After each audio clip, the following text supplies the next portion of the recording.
Okay, we're heading into the finals, and I am now joined by Rob Koenig, who was a tour professional and now is an established broadcaster. Nice intro, thanks, yes, Nicole. Of course, anytime. So yeah, let's talk about this. Really, we've got an all-Swiss final on the ATP side, and on the WTA, we've got all Russians. So this is unbelievable.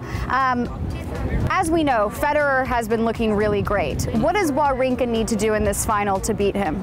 Well, I think important for Stan is that he's got to produce the same kind of shot making that we saw against Pablo Carreño Busta. That's as good as I've seen him play all week, without a shadow of a doubt. And, you know, last time they played in the Australian Open, I thought he had a good shot against Federer when he came back from 2 sets to love down. Early stages of that 5th set, I think Roger was in a world of hurt. So that'll give Stan a lot of confidence that he's got the tools, and I think he'll have the belief that he can get the better of Roger. They've played in one final previously, and in fact, it was Stan who won that, so there's no reason why he can't take it to Roger, get the W. So what do you think Federer needs to do, if anything different, in order to solidify his win? Well, as far as Roger's concerned, I think it's more of the same, copy and paste from what he's been doing this week. I think the serve has been outstanding, and in fact the returner serve is going to be crucial, because I think Stan's going to use that heavy kick serve and try and exploit that backhand. Conditions have been really bouncy here in the desert, so I think that's going to be a nice battle within the overall war, and important that he continues to serve well. The serve dropped off a little bit in that 2nd set against Sock, but definitely the favourite is Federer, but he's certainly not the overwhelming favourite. I think 52-48 in favour of Rog. So it won't be easy. No, it won't, definitely won't be easy.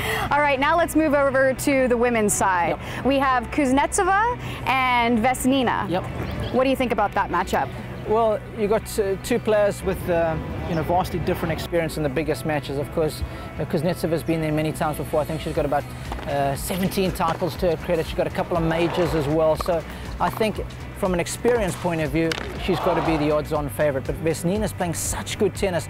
You know, conditions here in the desert are so conducive to attacking tennis. They're nice and quick through the air. And I think because she's got so much versatility in her game, this ability to surge forward and finish points off at the net, I think that's going to hold her in good stead. And I hope she adopts the attitude of being the underdog. She's got nothing to lose.